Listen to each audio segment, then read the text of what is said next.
This episode of Stuck in Vermont is made possible by Hotel Vermont and Vermont Tourism. Tell me something new.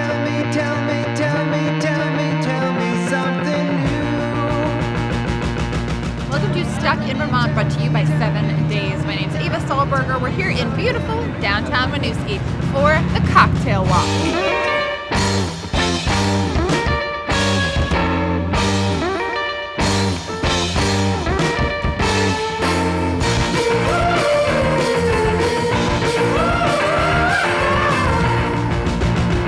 There is such a thing, a cocktail revolution going on across the country, kind of in the Western world. I think some of the best spirits in the world are being made here.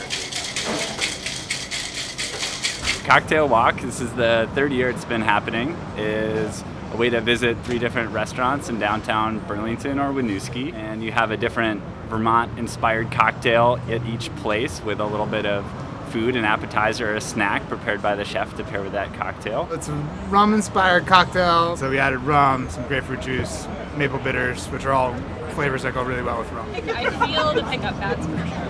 That's for absolute sure, right? So it's just great to see people having fun drinking your booze. I mean, more than anything else, that's why I'm in this business. I love the look on people's face when they drink something they really like, and you made it. Each walk features a different distiller. So on this walk, we've got Chuck from App Gap. We've also got Urban Moonshine, who is going to be talking about their bitters. The bartenders are the mixologists, right? The artisan crafters are creating something on the spot. Not everyone really knows how to mix the cocktails that they enjoy drinking, so it kind of demystifies it. It's really great to see how various bartenders use your spirits. Mostly it's fun just seeing people connect with distillers and connect with bartenders. They're connecting with the 2 points at opposite ends of the process. That is a very strange confluence of liquors and grapefruit juice and espresso, and I like it. It's mostly people that are interested in, exploring food and cocktails. That's exactly the kind of thing that I find really fun about these things, is the interaction with people. We start at Misery Loves Company. We move on to Mule Bar and wrap up at Oak 45. So come on, let's go on the cocktail walk. Tell me there's something I can do. Tell me there's something I can do.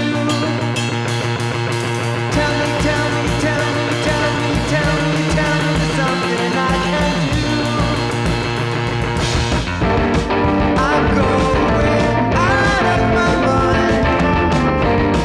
I can't stop the fever this time. Maybe you can help me, girl. Maybe you can try.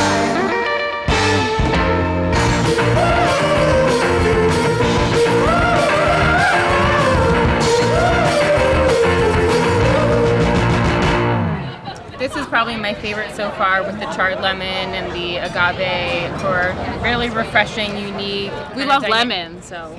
Okay, so we're at the Mule Bar, and this is a butterfly in the grove. Kind of tastes like summer. Delicious. And the very first cocktail was when someone combined some gnarly old school spirits with bitters and sugar. That is what used to be called the cocktail. Now that's known as like an old fashioned. Spirits are a really big part of New England history. People have been making spirits here since the 1700s. It was a really important part of agriculture at that time because making spirits is a really key way of using up things like excess grains and excess fruits. I think there's 23 distilleries in Vermont now. You can grow grain in Vermont, you can grow fermentables and make spirits. And it's an industry that ultimately is going to be supporting Vermont agriculture. It's finally, I think, coming back partly in connection to the agricultural revival. People are seeing that it's a really key way of using crops that aren't necessarily things that you can sell at the farmer's market, like rye. Something that's coming out of Vermont soils and is touched by so many, Vermonters' hands who care about ingredients and care about taste. In Vermont, it's really nice because there's not a whole lot of competition. We don't really compete with each other. We more come together to enhance the craft in general. Even, distillers who, you might think we're competitive with. Actually, we're not very competitive at all. We're more like just sharing all of our learned experiences to make better drinks.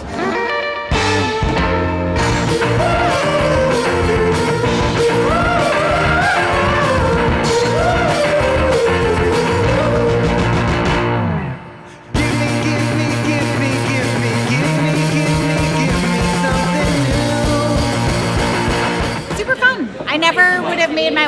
probably. So we're at the last stop on the cocktail walk. We're at Oak 45, and this is the Southern Mistress.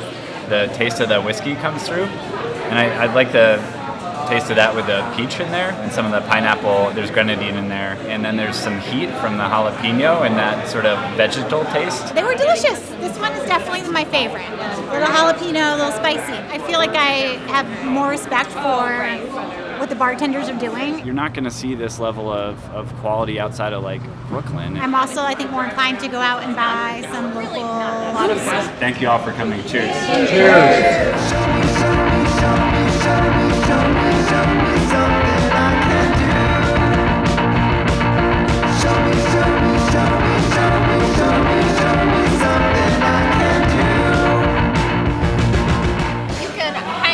Cocktail walks through December, and we will get stuck in Vermont with you again real soon. See if I can make it home after 3 cocktails. Wait, what was that? I was exactly. Did you get that? Did you get that sound bite? They can't drink on TV, but I can. On TV, I'm drinking. Okay.